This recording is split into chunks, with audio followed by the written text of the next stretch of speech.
Cell mainly दो प्रकार के होते हैं।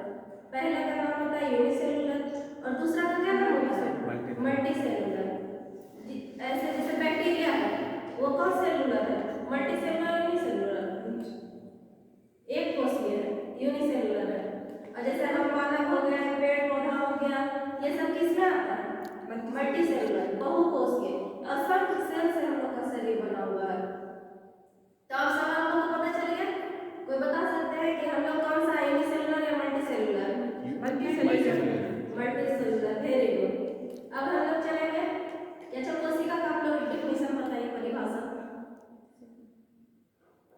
ये जीवन की क्या है, रचनात्मक और कार्यात्मक मूलभूत इकाई है।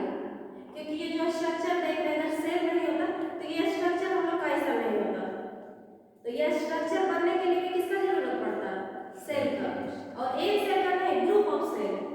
जैसे यूनिसेलुलर है तो उसमें किस तरह का फंक्शन होता है, हम लोग में डाइजेशन है, खाना पचाने के लिए, श्वास लेने के लिए, रेस्पिरेशन करते हैं, तो हर एक अलग अलग ऑर्गन है और ग्रुप ऑफ सेल से बना है। तो उसी तरह यूनिसेलुलर में क्या है, वो सिंगल सेल है, बस एक ही सेल, उसका खाना भी खाना तो वही पचा रहा है और रेस्पिरेशन का क्रिया करना है तो वही कर रहा है, सारा काम कौन कर रहा है, एक कोष मतलब एक सेल कर रहा है।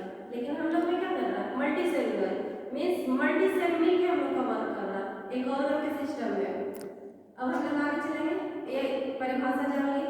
अब हम लोग बताइए आप लोग कि सेल मुख्यतः कितने प्रकार में विभाजित किया गया है? तीन प्रकार में। चलिए याद रखिएगा इस बार, आप लोग थोड़ा सा देख लेते हैं।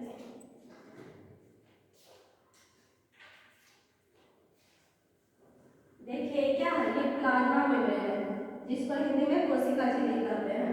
ये हो गया प्लाज्मा मेम्ब्रेन, ठीक है। और इसके अंदर हम लोग देखेंगे साइटोप्लाज्म कहाँ होता है, ये हो गया न्यूक्लियस। और ये प्लाज्मा मेम्ब्रेन और न्यूक्लियस के बीच एक फ्लूइड रहता है यहाँ पे उपस्थित, उसको क्या कहते हैं, साइटोप्लाज्म कहते हैं। Very good. उसके बाद हम लोग देखेंगे कि साइटोप्लाज्म क्या क्या रहता है, इसमें कोशिकाएं तैरती रहती है जिसको इंग्लिश में सेल और ऑर्गेनल्स बोलते हैं। इसमें क्या हो गया, सेल ऑर्गेनल्स है। जैसे कुछ का नाम आप लोग बता सकते हैं सेल ऑर्गेनल्स में, ये सबको याद रखिएगा क्योंकि हायर कॉम्पिटिशन एग्जाम में भी ये सब आ जाता है। तो जैसे हो गया माइटोकॉन्ड्रिया हो गया, राइबोसोम हो गया, एंडोप्लाज्मिक रेटिकुलम हो गया, सब किसमें आ रहा है, सेल ऑर्गेनल्स में आ रहा है। चलिए अब मुख्यतः हम लोग तीनों का वर्क देख लेते हैं।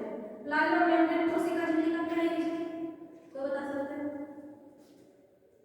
मेन काम है इसका प्रोटेक्शन का। क्या काम है, प्रोटेक्शन का। यहाँ पे जो भी पार्टिकल्स आता है सिलेक्टिव आता है, ऐसा नहीं कि कुछ भी